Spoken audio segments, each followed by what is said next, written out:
Oke, silakan Mbak Sasma. Sudah mendapatkan kesepakatan kelas kita. Yang pertama tadi apa teman-teman? Rasa bersih. Supaya yang bersih kalau potong sama berarti gimana teman-teman? Dipotong sama berarti cinta kebersihan. Cinta kebersihan.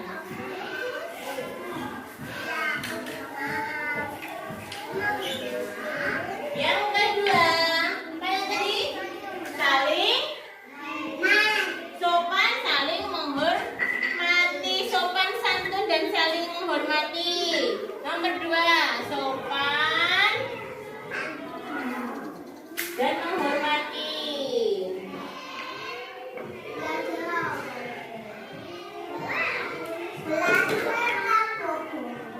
Ya, yang ketiga apa teman-teman tadi?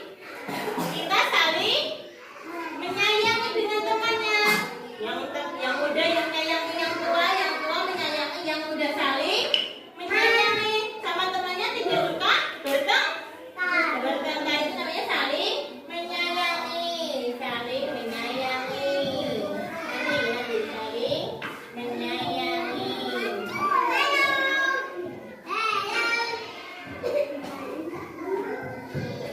Yang keempat, kalau di kelas suka yang rame-rame, suka yang bersih, suka yang bermain sendiri atau memperhatikan?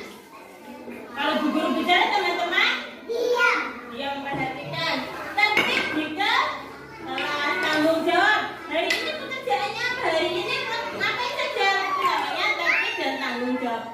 Tertib.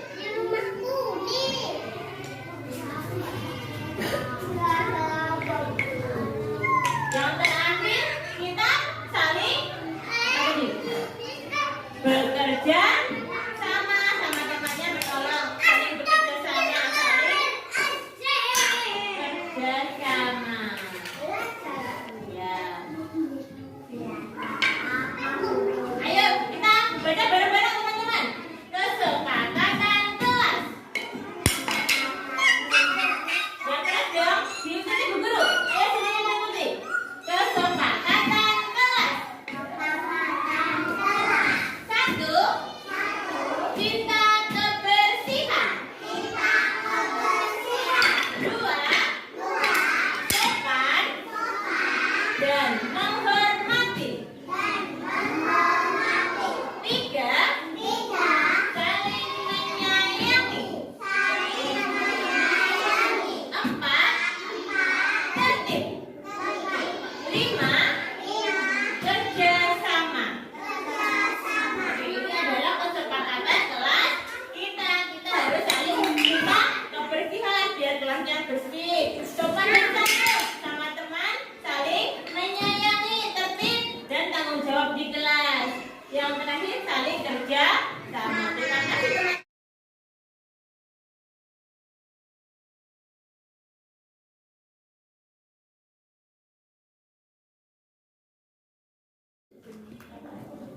Bismillahirrahmanirrahim. Assalamualaikum warahmatullahi wabarakatuh. Alhamdulillahirabbil alamin. Wassalatu wassalamu ala asrofil anbiya'i wal mursalin wa ala alihi wa sahbihi ajma'in. Raditu billahi rabban wa bil islami dina wa bi muhammadin nabiyya wa rasula. Rabbi zidni ilma warzuqni fahma. Amin. Ibu-ibu semuanya yang saya cintai dan saya banggakan, pada hari ini, hari Jumat tanggal 3 bulan Februari tahun 2023, alhamdulillah kita masih bisa dipertemukan dalam acara pertemuan KKG Dapin 5 Gugus Flamboyan. Kebetulan hari ini bertempat di TK Aisyah Cekel. Alhamdulillah kami ucapkan terima kasih banyak panjenengan sampun kersa rawuh tindak memenuhi undangan kami dalam acara rapat bersama nggih ibu-ibu. Terima kasih dan kami mohon maaf apabila kami di dalam memberikan sambutan pelayanan kurang berkenan. Kami mohon maaf yang sebesar-besarnya. Janipun anu Bu, kula aturi rada maju ngoten kan tadi sekeco. Nggih, rada maju ngono kan. Ini acaranya anu Bu, nanti ada pengimbasan dari Bu Titi CGP angkatan ke-7 ya, nanti jadi rodok di napa niku rada serius ngoten nggih. Nanti ben rada maju nek di niki mengke kan live streaming iya. Nggih, itu ada ini nggih, nanti ben ketok anggotanya ya memang betul-betul Bu Titi sudah ada ini pengimbasan untuk Dabin 5 gitu nggih. Terima kasih, monggo kula aturi pinarak majeng. Ya, Bu Lis, Bu semuanya, monggo Bu Pamilo, kok Bu Pamilo terus Bu Aro, Bu Yuni, monggo semuanya. Oke, wah sekali ngadapin orang siji gitu ya golek terus. Muga-muga panjang umur, murah rezeki ngoten nggih Bu. Teman kita doakan agar semuanya baik. Alhamdulillah pada pagi hari ini ada banyak yang izin karena berhalangan ada suatu hal. Semoga yang tidak bisa hadir kita doakan semoga kegiatannya berjalan lancar dan selalu sehat walafiat nanti ya. Selanjutnya kami nanti di sini tidak akan memberikan informasi, nanti masih banyak ada sosialisasi dari Bu Ani, nanti BOP yang kemarin ikut sosialisasi ke kabupaten di Dawitin Amerika, Dabin 5, Bu Yuni, Bu Yangsi, Bu Ani, itu. Yeah. Nanti mohon ilmunya disampaikan ya Bu ya. Alhamdulillah untuk BOP tahun 2023 ini seruing katanya sudah cair lagi lah, monggo. Nanti kita harus bekerja seoptimal mungkin, sedisiplin mungkin agar kegiatan-kegiatan yang ada di Dabin kita, terutama atau di sekolah lembaga masing-masing, karena banyak pekerjaan yang harus diselesaikan dan harus dilaksanakan sesuai dengan juknis. Maka dari itu monggo kita mempersiapkan diri untuk bersiap-siap menghadapi segala administrasi dan segala nopo kemauan dengan baik dan benar. Untuk itu mari kita ikuti satu persatu acara ini nanti agar bisa berjalan lancar dan sesuai dengan apa yang kita harapkan ya. Sambil menunggu Ibu pengawas, ini baru perjalanan dari sana, soalnya di sana juga ada kegiatan tadi.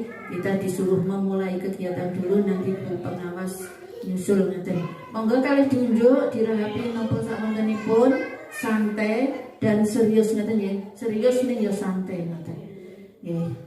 Mungkin dari saya itu saja, kurang lebihnya mohon maaf. Billahi taufiq wal hidayah. Assalamualaikum warahmatullahi wabarakatuh. Terima kasih kepada Ibu Tuti. Acara yang selanjutnya yaitu pengimbasan PMM dan CGP yang akan dipandu oleh Ibu Titi. Saya persilahkan. Bismillahirrahmanirrahim. Assalamualaikum warahmatullahi wabarakatuh. Kepada Ibu Ketua Dabin 5, Ibu Putri SDG yang saya hormati, kepada rekan-rekan Dabin 5 yang berbahagia, Alhamdulillah, marilah kita berikan syukur kita kepada Allah Subhanahu wa Ta'ala yang pada siang hari ini telah memberikan banyak sekali kenikmatan, nikmat sehat, nikmat iman, sehingga kita masih dapat berkumpul di aula TK dalam keadaan sehat walafiat. Mari membaca hamdalah serangan ibu. Alhamdulillahirabbil alamin. Yang kedua kalinya salam serta salawat semoga tetap tercurah kepada uswah hasanah kita Nabi Allah Muhammad sallallahu alaihi wasallam. Semoga kita termasuk hambanya yang mendapat syafaatnya di yaumul qiyamah nanti. Amin amin ya rabbal alamin. Saya di sini mungkin ibu sudah kenal ya. Saya Titi Hidayati, saya CGP angkatan 4. Di sini nanti kita akan sama-sama belajar, sama-sama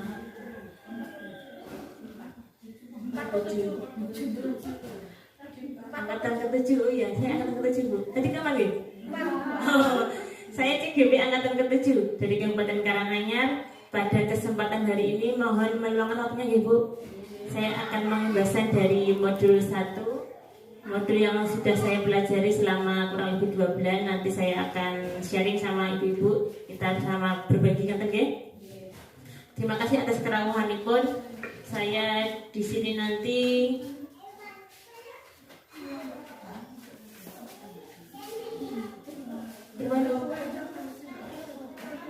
Gak apa, ini minimal 10 orang. Ya, saya imbaskan ke sekalian ketemu wonten nggih. Sama-sama yang mengimbaskan lebih banyak kan yang lebih banyak wonten nggih.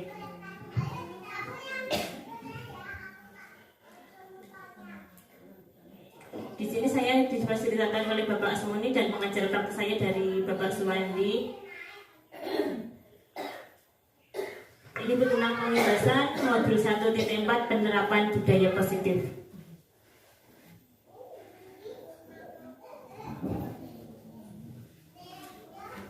Kami ucapkan dulu selamat datang guru-guru hebat. Mari kita di sini saling belajar bersama, saling berkolaborasi dan saling mendukung budaya positif di lingkungan terutama sekolah kita masing-masing. Mungkin ibu-ibu pernah dengar budaya positif? Pernah dengar dari Bu? Budaya positif itu apa? Belum? Budaya positif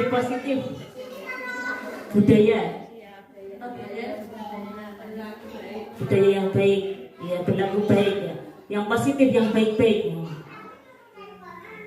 Ya, di sini adalah budaya positif adalah nilai-nilai keyakinan dan kebiasaan di sekolah yang berpihak pada murid agar murid-murid tumbuh dan kembang menjadi pribadi yang kritis, hormat dan penuh tanggung jawab. Nilai-nilai dan keyakinan yang baik, mungkin kebajikan yang baik, mungkin ibu sudah panggil nilai-nilai yang baik, yang positif, yang menjadikan pribadi menjadi kritis, hormat dan tanggung jawab. Anak-anak sekarang mungkin sudah karena eranya sekarang era ini banyak menggunakan gadget, perlu ditingkatkan untuk positifnya, budaya positifnya. Dan untuk dalam membangun budaya positif ini di sekolah perlu memberikan lingkungan yang positif, yang aman, nyaman, sehingga murid-murid dapat di sekolah itu semangat nonton. Kalau di sekolahan tidak nyaman, anak-anak pun akan males nih, berangkat sekolah pun malah akan nangisan. Itu karena dia belum nyaman di sekolahan. Di lingkungan juga diperlukan aman. Sekarang mungkin banyak yang penculikan itu Ibu. Kita harus waspada sebagai pendidik ya, kita jaga lingkungan kita masing-masing, keluarga kita agar terhindar dari hal-hal yang tidak diinginkan seperti itu. Ini mungkin penerapan budaya positif yang sudah saya terapkan kemarin. Di antaranya kan ibu-ibu sudah melaksanakan semua kebiasaan-kebiasaan baik, itu yang menjadikan disebut dengan budaya positif, seperti membuang sampah pada tempatnya, saling menghormati, saling ketemu dengan sesama anak-anak dengan ibu guru dengan anak-anak, saling bersalaman, berjabat tangan, mau antri dan berbagi dan bertanggung jawab. Setelah main, anak-anak akan mengembalikan ke tempatnya masing-masing. Mau antri giliran, tidak menang sendiri. Kan banyak yang anak-anak sekarang itu menang sendiri, maunya menang sendiri, tidak mau antri. Nah, itu dibiasakan dari kecil untuk bisa berantri dan bergantian dengan temannya. Adapun konsep utama dalam budaya positif itu ada 7 Ibu. 1, perubahan paradigma baru. Yang kedua, disiplin positif. Yang ketiga, kebutuhan dasar manusia.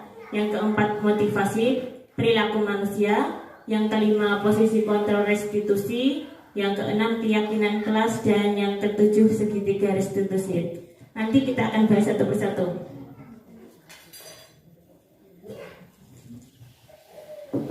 Pembelajaran dengan paradigma baru ya. Ini yang sekarang gencar-gencarnya dengan kurikulum yang sekarang, kurikulum merdeka. Pembelajaran dengan paradigma baru, yaitu pembelajaran yang dirancang dengan prinsip pembelajaran berdiferensiasi ya. Sekarang banyak yang banyak yang pernah dengar berdiferensiasi ya. Sehingga setiap siswa belajar sesuai dengan kebutuhan dari tahap perkembangannya untuk mewujudkan profil pelajar Pancasila. Sekarang yang di kurikulum merdeka sekarang yang digencar-gencarkan adalah profil pelajar Pancasila, yang di situ Ibu-ibu pernah dengar berdiferensiasi? Mungkin ada yang tahu? Berdiferensiasi yaitu pembelajaran yang berpusat kepada anak. Kalau di TK mungkin sudah pernah banyak ibu, sudah dilaksanakan karena sekarang di TK itu pembelajarannya seperti area, boleh memilih apa yang kamu suka, tidak dipaksa. Mereka melakukan kegiatan itu sesuai dengan keinginannya. Mana dulu yang kamu suka, yang kamu minati, boleh dilaksanakan, boleh dikerjakan duluan. Seperti itu. Sedangkan untuk mewujudkan profil pelajar Pancasila, di sini ada 6 dimensi. Masih ingat ibu semua? Apa saja? Beriman dan bertakwa, gotong royong, mandiri, berpikir kritis. Masih ingat lagunya ibu? Mari kita nyanyikan sama-sama yuk. Belajar Pancasila, beriman dan bertakwa pada Tuhan Yang Esa, dan berakhlak mulia, berkebinekaan global, gotong royong mandiri, kreatif dan bernalar kritis. Ya, dalam 6 dimensi itu kita diharapkan dapat menerapkannya, dalam pembelajaran kita sehari-hari.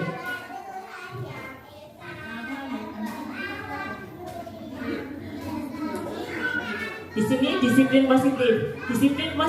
Disiplin. Ibu-ibu pernah dengar kata disiplin ya? Disiplin yaitu memerintahkan diri sendiri dalam mengontrol dan menguasai diri untuk memilih tindakan yang mengacu pada nilai-nilai yang kita hargai dengan penuh tanggung jawab tanpa perintah dari orang lain.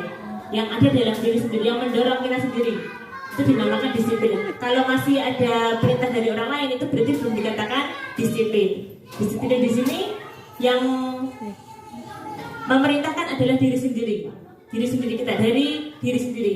Intrinsik berarti dorongan intrinsik. Tujuannya apa? Untuk menciptakan anak-anak yang memiliki disiplin diri sehingga mereka bisa berperilaku sesuai nilai-nilai kebajikan, nilai-nilai kebaikan, universal, dan memiliki motivasi intrinsik, bukan dari paksaan orang lain karena ada imbalan atau apa, itu dikatakan belum dari dalam diri sendiri.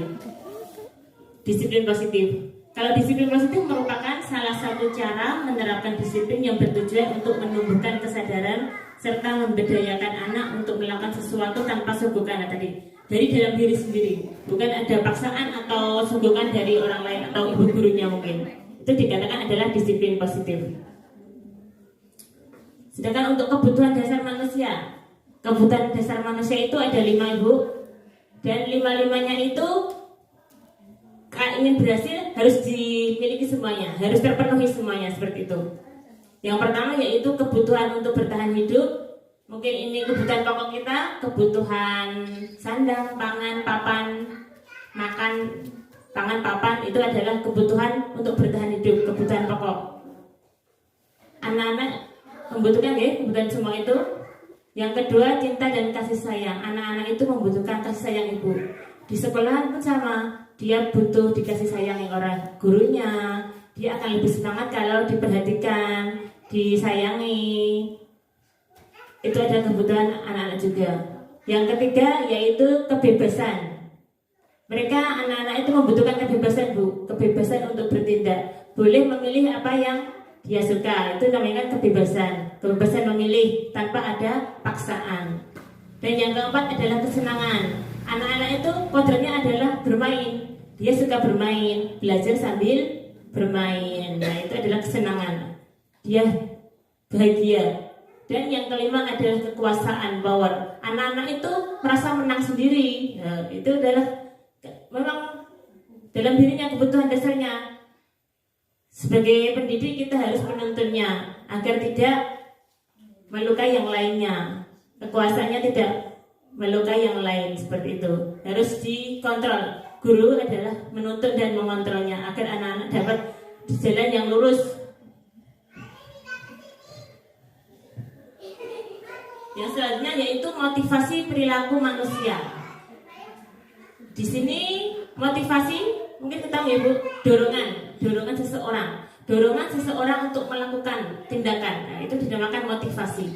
Motivasi itu ada 3. Nanti kita di sini mungkin ibu-ibu datang ke sekolah itu tujuannya untuk apa? Mungkin kalau ada takut karena atasan, itu mungkin ada salah satunya. Atau karena ingin dipuji ibu kepala, itu mungkin juga ada. Atau mungkin timbul dari dalam diri sendiri, kesadaran sendiri. Itu yang paling utama. Yang pertama yaitu menghindari ketidaknyamanan atau hukuman. Lah itu tadi, takut karena dihukum, makanya datang pagi-pagi. Atau takut karena berbuat salah, makanya dia tidak melakukan. Takut akan adanya hukuman. Takut nanti kalau begini salah, begitu salah, tanda takut dihukum. Itu yang pertama. Yang kedua, ingin mendapat imbalan atau penghargaan orang lain. Karena sudah berprestasi, dia akan mendapatkan imbalan. Seperti itu juga kurang baik. Yang ketiga yaitu menghargai nilai-nilai kebajikan. Percaya dalam diri sendiri bahwa ini adalah baik, maka dalam dirinya mau melakukannya. Itu yang paling utama, motivasi yang terbaik. Yang 1, 2 itu mungkin kurang baik ya. Yang ketiga ini karena kesadaran sendiri dengan nilai-nilai kebajikan yang ada dalam diri sendiri, maka itu adalah yang terbaik. Bukan untuk mengharapkan imbalan, bukan takut karena akan hukuman. Itulah adalah motivasi yang terbaik untuk diri kita. Monggo nanti bisa digali kembali. Kita itu sudah dimotivasi yang mana? Motivasi karena takut akan hukuman, atau karena ingin pujian, atau mungkin dari dalam diri sendiri. Mungkin bisa nanti digali ya. Yang selanjutnya konsep disiplin dengan identitas gagal. Di sini dikatakan gagal berarti kurang baik, yaitu adanya hukuman dan penghargaan. Yang pertama hukuman, karena hukuman akan menyakitkan. Anak-anak seumpama ada yang terlambat terus dihukum. Anak-anak ada yang tidak patuh terus dihukum, itu adalah yang menyakitkan. Karena dihukum pasti dia akan merasa tersakiti, perasaannya tidak nyaman karena dihukum, pasti akan tidak nyaman dan takut akan melakukan tindakan seperti itu tadi. Dan merasa takut karena dengan hukuman tadi dia akan merasa takut karena ada hukuman. Anak-anak juga akan, saya takut melakukan ini karena nanti ada hukumannya. Dan memaksa karena ada hukuman, jadi memaksa anak-anak itu melaksanakan karena terpaksa, bukan karena dalam diri sendiri. Ada paksaan dari hukuman tadi. Kalau berbuat salah nanti ada hukumannya. Kalau mau seperti ini nanti dihukum. Takut seperti ini dihukum. Yang selanjutnya yaitu murid menyembunyikan kesalahannya. Kalau ditanya, kok kenapa? Karena takut dihukum, terus berbohong. Nah itu bisa menyebabkan seperti itu. Kok datang terlambat kenapa? Karena seumpama belum nggak ada yang menginginkan. Nanti bisa, kok kamu mencuri kenapa? Karena akan berbohong dia nanti, tidak jujur. Karena nanti takut kalau dihukum. Terus menjadi anak itu menjadi rendah diri, tidak percaya diri, menjadi minder. Karena takut dihukum, nanti kan dipermalukan di depan kelas. Dia akan menjadi rendah diri dan tidak percaya diri. Lihat itu, kalau datanya terlambat nanti akan berdiri di kelas, semua teman-temannya melihat dan akan menjadikan dia rendah diri tadi. Sedangkan untuk penghargaan, yang kedua juga akan mendapatkan identitas gagal dengan penghargaan. Tidak efektif, akan karena tadi ada penghargaan, diberi sokongan, ada diberi imbalan, dia melakukan sesuatu karena dalam dirinya nanti akan ada dapat imbalan, bukan dari dalam dirinya sendiri. Dan merusak hubungan, menjadikan iri, karena yang sering mendapat hadiah itu saja. Jadi anak-anak itu malah iri kepadanya. Aku iri seperti dia, aku ingin menjadi seperti dia. Malah iri, bukannya melakukan yang baik, malah iri karena dia terus. Kenapa nggak dikasih seperti itu? Karena penghargaan tadi. Dan mematikan kreativitas anak. Kalau sudah yang dapat nanti pasti dia. Dia malas-malahan, yang teman yang lainnya tidak mau berkreatif karena pasti yang dapat itu pasti dia lagi. Anak-anak mematikan kreativitasnya, terbatas. Dan menghukum dengan sistem ranking. Sekarang tidak ada dihukum ranking untuk di sekolah, ya, karena nanti akan mematikan kreativitasnya dan merampas hak untuk menghargai dirinya sendiri. Itu yang menjadikan identitas gagal, hukuman dan penghargaan. Sedangkan untuk konsep disiplin dengan identitas sukses dikatakan berhasil, yaitu ada dua, konsekuensi dan restitusi. Mungkin ibu-ibu pernah dengar konsekuensi? Konsekuensi itu kalau melakukan sesuatu pasti konsekuensinya ini ya. Kalau berbuat ini seharinya nanti dapat konsekuensinya ini. Kalau belajar pasti pintar. Kalau menjaga kesehatan pasti sehat. Itu dikatakan konsekuensi. Bertanggung jawab atas perilakunya. Bertanggung jawab tadi mereka melakukan apa. Dan seumpama dia melakukan kesalahan, menjatuhkan air minum mungkin jatuh ya. Konsekuensinya apa? Ya membersihkannya, seperti itu. Untuk konsekuensinya ini perlu dimonitoring. Ibu guru memantau tiap hari. Ada pantauan dari orang lain. Sedangkan untuk ini memerlukan stimulus dan respon dari ibu guru. Stimulusnya bagaimana? Anak-anak punya respon. Dan menghormati peraturan. Peraturan tadi dibuat untuk dihormati karena ada peraturan, maka anak-anak harus melakukannya. Itu konsekuensinya karena ada peraturannya tersebut. Sedangkan murid kehilangan untuk waktu untuk merenungi kesalahannya. Karena setiap hari selalu diingatkan, anak-anak sudah terbiasa. Jadi anak-anak kurang kreatif, kurang berpikirnya kurang kritis. Karena kalau kamu salah seperti ini, pelakuannya perbaikannya seperti ini. Nah, dari ibu guru seperti itu, jadi kurang efektif juga. Yang terbaik yaitu dengan restitusi. Ya, restitusi itu perbaikan dari setiap masalah. Bertanggung jawab atas perilakunya seperti tadi masih. Kalau ada yang salah masih dilakukan dengan perbaikan. Fokus pada memecahkan masalah. Kalau di restitusi akan ke jangka panjang ya ibu ini, karena anak-anak akan digali. Kenapa kamu melakukan kesalahan ini? Akan digali dari dalam dirinya. Apakah ini betul, apa salah? Akan ditanya terus. Jadi anak-anak berpikir kalau ini salah, bagaimana yang benar? Itu akan digali terus. Bukan kita yang memberikan solusi, tapi anak-anak sendiri yang akan memberikan solusi seperti itu. Sedangkan teori kontrol yang ada pada dirinya sendiri. Dirinya nanti yang akan menjadi kontrolnya. Kalau ini salah, tidak dilakukan, tapi timbul dari dalam diri sendiri, bukan dari orang lain. Dan murid semangat memperbaiki kesalahannya. Karena tahu salah, dia akan melakukan perbaikan. Itu timbul dari dirinya sendiri, bukan dari orang lain atau dari ibu guru atau orang tuanya. Itu dikatakan dengan identitas sukses, konsekuensi dan restitusi di sini.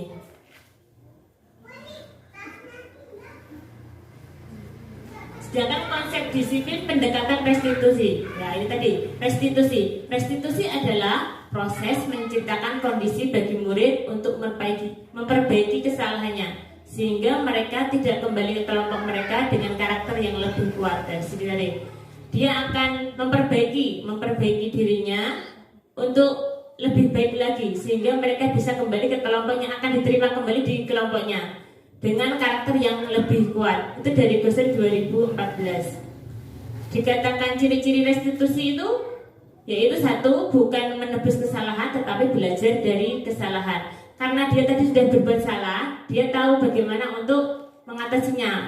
Dari kesalahan tadi kita bisa belajar bagaimana untuk memperbaiki diri dan memperbaiki hubungan. Karena dapat menjalankan tadi, kita akan dapat hubungan baik dengan teman. Seumpama kita berbuat salah dengan teman, kan kita sudah penyelesaian kita perbaiki dengan akan hubungannya itu akan diperbaiki lagi, menjadi memperbaiki hubungan dan menjadi tawaran bukan paksaan. Di sini ditawarkan, bukan memaksa. Kalau itu salah, berarti yang betul bagaimana? Itu tawarannya seperti itu, bukan memaksa. Seharusnya seperti ini, bukan seperti itu, tapi ditawarkan. Kalau ini salah, seharusnya bagaimana yang betul? Ditawarkan kepada mereka. Dan menuntun untuk kesadaran dalam diri. Nah, dari sini tadi dorongan dari intrinsik dari dirinya sendiri, bukan dari orang lain. Dan mencari kebutuhan dasar manusia tadi. Dasar kebutuhan manusia tadi apa Bu? Masih ingat? Ada 5 kebutuhan dasarnya. Kesenangan, kebebasan, bertahan hidup, kasih sayang, kekuasaan ada 5 nggih. Itu adalah kebutuhan dasar manusia dan menguatkan pada fokus dan solusi. Kan menguatkan dari solusinya tadi yang telah diambil dari perbaikan yang telah dilakukan. Di sini ada contohnya Bu, perbedaan dalam hukuman, konsekuensi dan restitusi. Ini kesalahannya adalah siswa yang membuang sampah sembarangan. Ini contohnya, kalau hukuman karena dihukum berlari mengelilingi halaman. Karena sudah membuang sampah sembarangan, hukumannya itu berlari mengelilingi ke halaman. Itu berarti apa Bu? Menyakitkan nggih? Menyakitkan. Berdiri di depan kelas selama 1 jam. Nah, itu juga hukuman karena sudah ada peraturan ya. Kalau membuat kesalahan hukumannya seperti itu. Nah, ini seperti ini. Akan menyakitkan kepada anak. Anak tidak akan senang. Anak pun akan takut karena melakukan perbuatan yang salah tadi. Karena ada hukumannya tadi. Kalau untuk konsekuensinya membuang sampah ke tempat sampahnya. Kalau buang di situ berarti salah. Disarankan oleh gurunya untuk mengambil dan membuang ke tempat sampahnya dan membantu membersihkan kelas. Konsekuensinya karena sudah berbuat salah tadi, sudah mengotori kelas berarti harus membersihkannya seperti itu. Kalau untuk restitusi di sini yang terbaik yaitu menanyakan apakah dengan membuang sampah itu betul anak? Betul tidak nak? Ditanya anak itu akan kita tanya, apakah dengan membuang sampah itu betul sembarangan? Jawabnya sih tidak. Kenapa tidak? Karena akan kotor kelasnya. Kalau kelasnya kotor bagaimana? Banyak lalatnya. Berarti saya tidak kita tawarkan. Kita akan menggali kepada anak kita karena itu salah. Berarti dia nanti akan menyelesaikan itu sendiri. Kalau membuang sampah berarti harus gimana? Nah, di tempat sampah itu langsung kepada anak, langsung mengena. Anak-anak langsung akan paham sendiri. Berarti kalau besok dilakukan lagi boleh enggak? Sudah seperti itu. Guru membantu menyelesaikan masalah. Bukan tidak harus seperti ini, tapi kita menggali kepada anak-anak. Kalau itu salah, sebaiknya seperti apa? Harus bagaimana? Kita yang menggalinya, bukan memberikan langsung perbaikan, tetapi kita menggalinya. Biar anak sendiri yang menyelesaikannya. Guru hanya membantu seperti itu. Itu dikatakan restitusi, menjadikan guru terbuka kepada anak. Yang selanjutnya yaitu ada 5 posisi kontrol restitusi. Kontrolnya apa saja? Yaitu 1, ada penghukum. Yang kedua, membuat merasa bersalah sebagai teman, sebagai pemantau atau sebagai manajer. Di sini kita sebagai guru ya Ibu, sebagai guru kontrolnya. 5 posisi kontrol yang dilakukan oleh guru. Kita nanti termasuk di mana ya? Di penghukum atau merasa anak bersalah atau sebagai teman atau pemantau atau manajer. Mungkin dari Bu Ani siapa Bu? Teman? Yang lain? Manajer?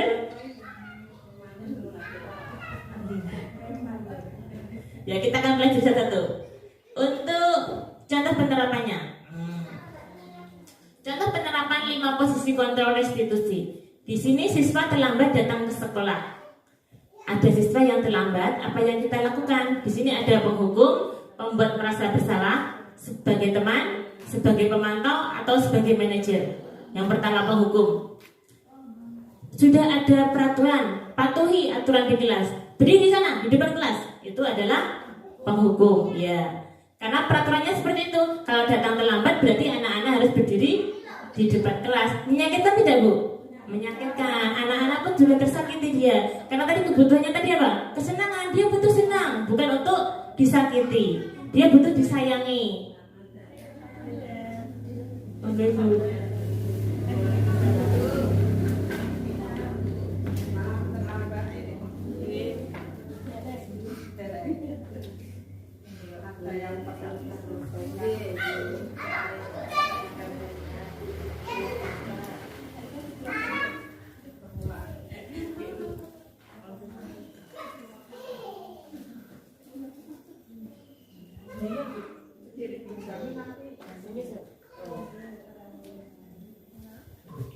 Kami ucapkan selamat datang kepada kepada Ibu Pengawas TK. Terima kasih atas kerawahannya Ibu. Saya lanjut ke Ibu. Ya. Untuk yang kedua yaitu membuat merasa bersalah. Bu guru kecewa nak sama kamu. Kenapa kamu terlambat lagi? Kenapa kamu lagi? Kenapa kamu lagi? Seperti itu, kecewa. Ibu guru merasa kecewa. Jadi anak-anak merasa bersalah karena sudah membuat kecewa bu guru tadi. Itu adalah membuat merasa bersalah. Yang ketiga yaitu sebagai teman. Kamu terlambat lagi ya, dengan senyum mungkin. Iya bu guru, tidak apa-apa, cepat sana duduk sambil tertegun. Itu namanya kan dengan seperti teman, seperti teman sendiri, kayak ketemu temannya kan senyum-senyum. Itu kita seperti teman dengan anak-anak kita. Dan yang keempat yaitu pemantau. Pemantau di sini apa konsekuensinya kalau kamu terlambat? Ditanyakan kepada anak, konsekuensinya apa? Keyakinannya kelas apa kalau terlambat? Itu adalah pemantau. Kita memantau. Besok akan dipantau lagi. Itu pemantau. Sedangkan yang terakhir yaitu manajer. Apakah kamu tahu kesalahanmu hari ini? Ditanya kepada anak. Mungkin tahu bu, terlambat. Sebenarnya apa yang kamu harus lakukan kalau dia tidak terlambat? Mungkin anak-anak akan jawab. Mungkin bangunnya harus lebih pagi. Ya, menanyakan padanya, bukan langsung harusnya kamu bangunnya pagi-pagi nak. Bukan seperti itu. Tapi kita menanyakannya kepada anak. Kok kamu hari ini terlambat? Kenapa? Ditanya. Sebaiknya bagaimana untuk menyelesaikannya biar tidak terlambat? Nanti anak-anak yang akan menjawabnya. Itu dinamakan sebagai manajer. Mungkin ada yang mana dari 5 tadi bu? Setelah penjelasannya, manajer itu yang tertinggi bu. Kita diharapkan menjadi seorang manajer di sekolahan kita.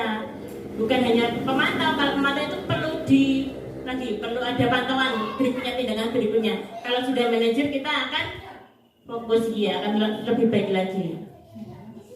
Yang tertinggi itu adalah manajer. Jangan hanya menghukum terus, anak-anak akan takut kalau dihukum terus ya. Kalau sebagai teman juga kurang efektif. Nah di sini kita membuat keyakinan kelas.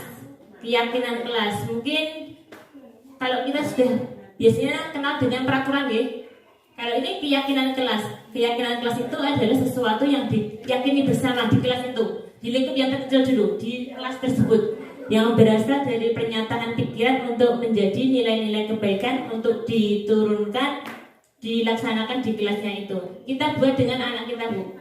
Kalau mungkin untuk anak-anak TK itu sering kita tawarkan kebaikan apa yang kita buat di kelasnya. Seperti jangan buang sembarangan sampah, jangan membuang sampah sembarangan di kelas.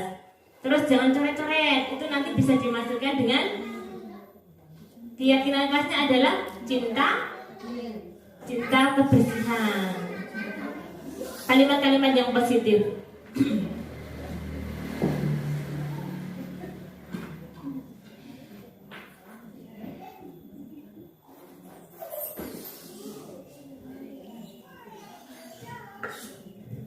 Selamat datang Ibu Pengawas. Terima kasih atas kerawanan Ibu.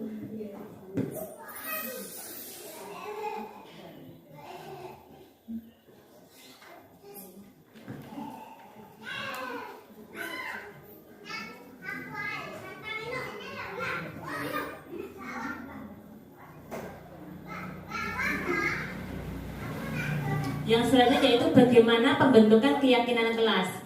Keyakinan kelas itu yang dibuat di kelas kita dengan anak-anak, dengan kalimat yang lebih rinci. Itu dikatakan kalau buang sampah di tempatnya, terus jangan coret-coret. Itu nanti bisa dijadikan kalimat yang positif yaitu cinta kebersihan, cinta lingkungan yang bersih. Dan pernyataan yang umum yang biasanya didengar anak. Karena cinta kebersihan anak-anak sudah sering dengar.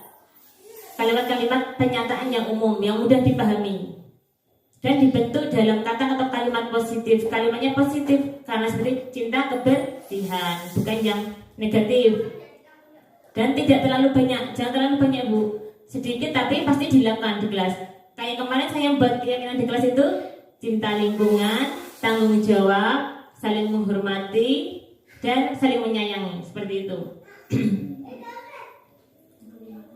Sesuai dengan kondisi kelasnya masing-masing. Disesuaikan dengan situasi dan kondisinya kita. dan semua warga sekolah menerapkannya. Di satu kelas itu kita sepakat akan melaksanakan semuanya karena kita sudah buat dalam keyakinan kelas di satu kelas tersebut.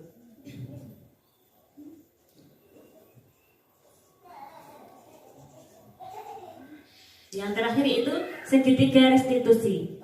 Dalam menyelesaikan masalah tadi, bagaimana atau tindakan kita, apa yang kita lakukan? Di sini nanti ada 3 tindakan. Yang pertama yaitu menstabilkan identitas. Kita akan berkata kepada anak, setiap orang pasti pernah bersalah. Kamu bukan satu-satunya orang yang pernah berbuat salah. Akan menjadikan anak-anak bukan minder, tetapi akan lebih percaya diri. Yang selanjutnya, kamu tentu punya alasan mengapa melakukan itu. Adakah cara yang lebih baik? Itu untuk validasi tindakan yang salah. Memvalidasinya. Kenapa menanyakan? Karena itu salah, kenapa? Mengapa kamu lakukan? Adakah cara lain untuk memperbaikinya? Seperti itu. Dan menanyakan keyakinannya. Keyakinan kelas kita, apa yang kamu sudah kita sepakati? Kita tanyakan keyakinan kelas yang kita buat tadi. Kamu ingin menjadi seperti orang seperti apa? Itu menanyakan keyakinan. Nanti akan ada contohnya videonya ya, bisa dilihat.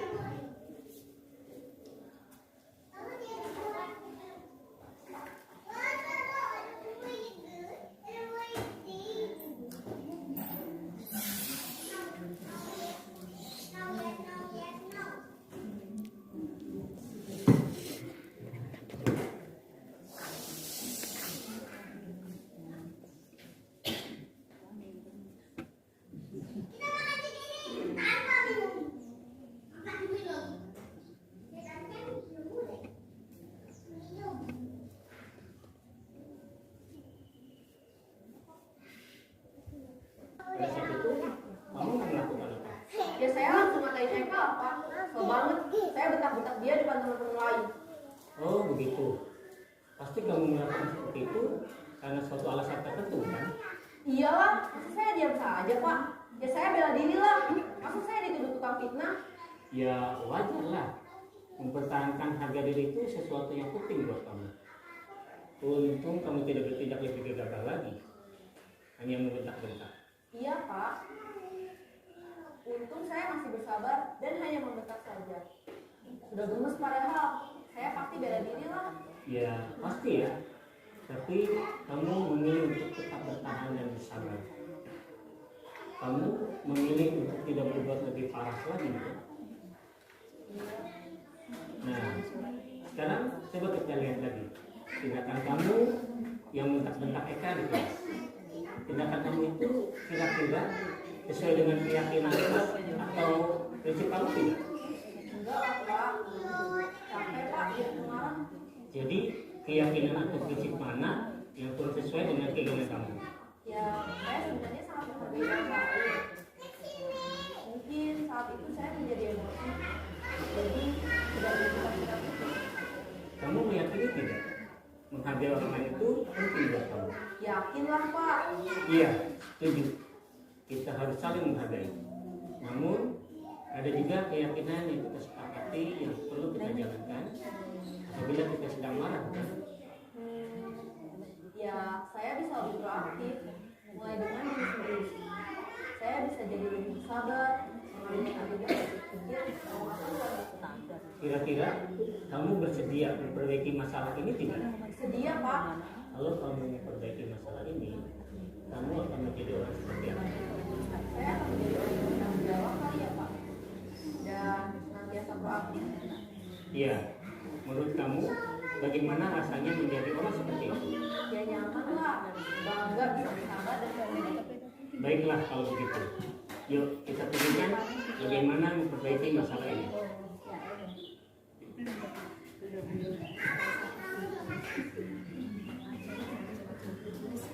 Ibu dan Bapak Guru hebat. Baru saja kita menyaksikan contoh bagaimana seorang guru dan anak posisi manajer menggunakan penerapan segitiga restitusi. Mari kita bahas satu persatu. Pada sisi pertama, menstabilkan identitas berdasarkan pada prinsip bahwa membuat kesalahan adalah tadi Ibu contohnya, contoh segitiga restitusi. Yang pertama itu menstabilkan identitas tadi. Berdasarkan prinsipnya membuat kesalahan itu adalah sesuatu yang salah. Kita akan menanyakan kepada anak karena itu perbuatan yang salah, bukan langsung memberikan solusi, tapi kita akan menanyakan kalau seperti itu salah, bagaimana solusinya. Mereka sendiri nanti akan yang memberikan jawabannya. Itu dinamakan segitiga restitusi. Dan kita diharapkan sebagai pendidik diharapkan dapat menjalankan yang manajer tadi Ibu, yang manajer yang menjalankan posisi kontrol yang terbaik, yaitu di manajer yang akan menyelesaikan setiap masalah dengan segitiga restitusi. Kita diharapkan dalam menyelesaikan suatu masalah di kelas itu dengan segitiga restitusi tersebut, yaitu dengan menanyakan, menstabilkan masalah, validasi tindakan, dan memperbaikinya.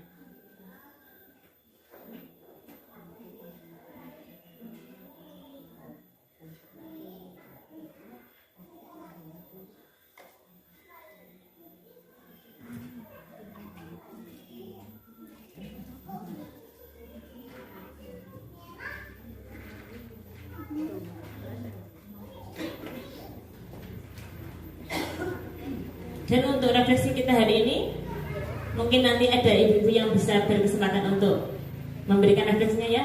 Apa saja yang sudah ibu guru pelajari hari ini? Mungkin ada satu, monggo. Kita tadi sudah belajar apa saja? Mungkin bisa, monggo Bu Lilis. Oke. Bu. Tentang disiplin, oke.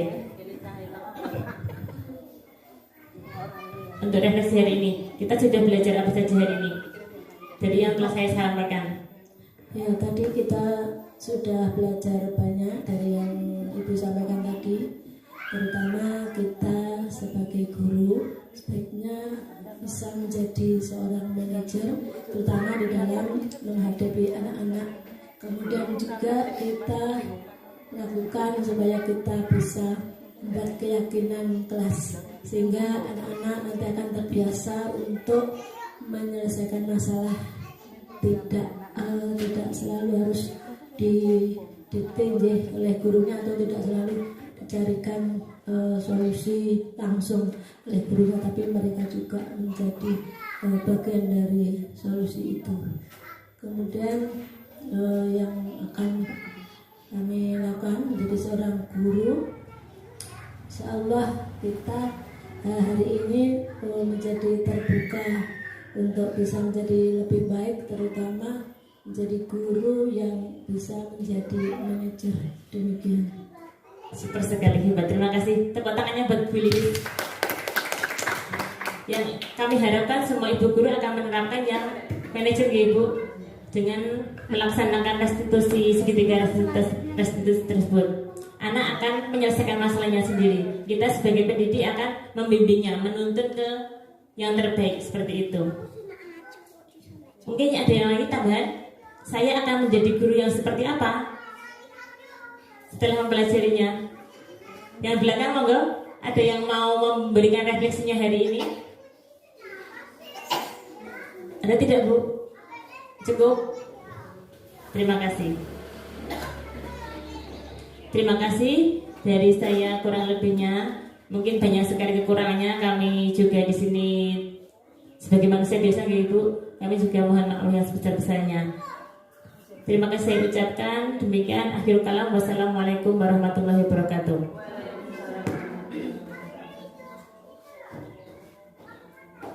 Istirahat dulu sebentar Ibu, ada. Nanti dilanjut yang PMM kemarin, sebentar aja. Pembahasan yang PMM kemarin. Ini baru yang CPK Ibu.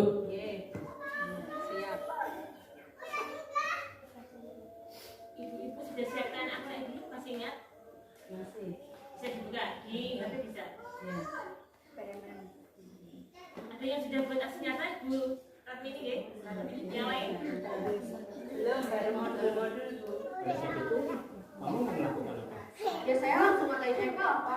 So banget, saya betak-betak dia depan teman-teman lain. Oh begitu. Pasti kamu melakukan seperti itu karena suatu alasan tertentu kan?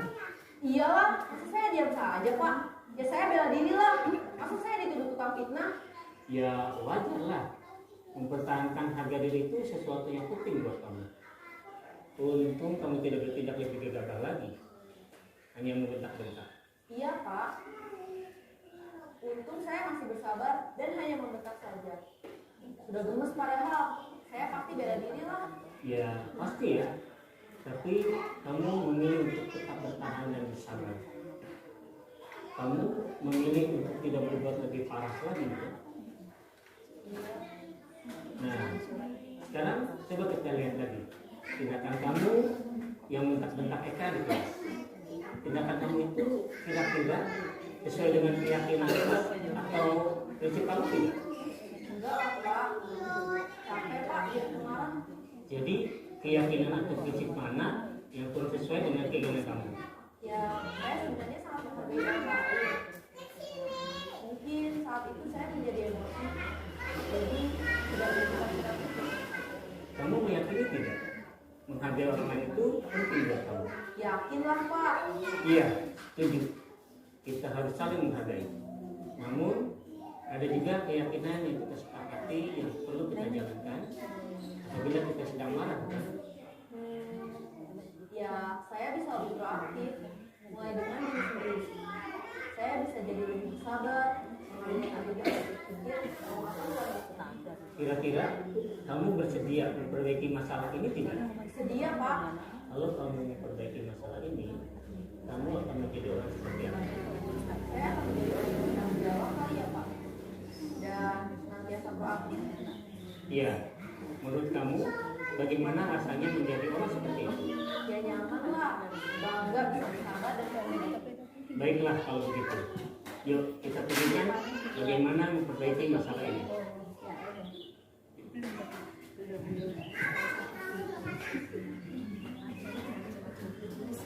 Ibu dan Bapak guru hebat.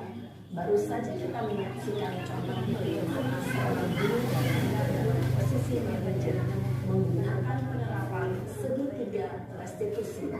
Mari kita bahas satu persatu. Pada sisi pertama, menstabilkan identitas berdasarkan pada prinsip bahwa membuat kesalahan adalah. Itu tadi ya Bu contohnya. Contoh segitiga restitusi. Yang pertama itu menstabilkan identitas tadi. Berdasarkan prinsipnya membuat kesalahan itu adalah sesuatu yang salah.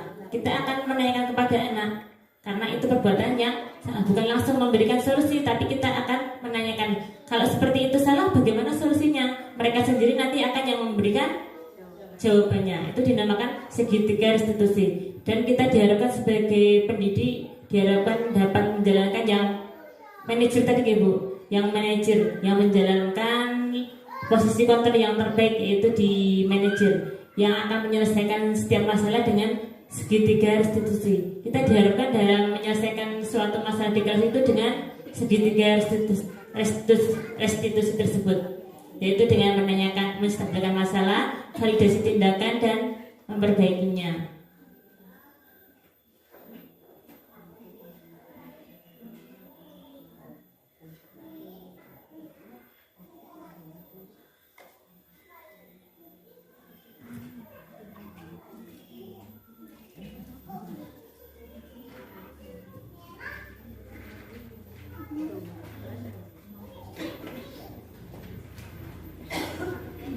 Dan untuk refleksi kita hari ini, mungkin nanti ada ibu-ibu yang bisa berkesempatan untuk memberikan refleksinya ya. Apa saja yang sudah ibu guru pelajari hari ini? Mungkin ada satu, monggo. Kita tadi sudah belajar apa saja? Mungkin bisa, monggo Bu Lilis. Oke. Bu. Tentang disiplin. Oke. Untuk refleksi hari ini, kita sudah belajar apa saja hari ini? Jadi yang telah saya sampaikan. Ya, tadi kita sudah belajar banyak dari yang Ibu sampaikan tadi. Terutama kita sebagai guru sebaiknya bisa menjadi seorang manajer, terutama di dalam menghadapi anak-anak. Kemudian juga kita lakukan supaya kita bisa membuat keyakinan kelas, sehingga anak-anak nanti akan terbiasa untuk menyelesaikan masalah, tidak selalu harus didikte oleh gurunya atau tidak selalu dicarikan solusi langsung oleh gurunya, tapi mereka juga menjadi bagian dari solusi itu. Kemudian yang akan kami lakukan menjadi seorang guru, insyaallah kita hari ini menjadi terbuka untuk bisa menjadi lebih baik, terutama menjadi guru yang bisa menjadi manajer. Demikian. Super sekali, hebat. Terima kasih. Tepuk tangannya buat Bu Lilis. Yang kami harapkan semua ibu guru akan menerapkan yang manajer ya Ibu, dengan melaksanakan restitusi segitiga restitusi tersebut. Anak akan menyelesaikan masalahnya sendiri. Kita sebagai pendidik akan membimbingnya, menuntun ke yang terbaik seperti itu. Mungkin ada yang lagi tambahan?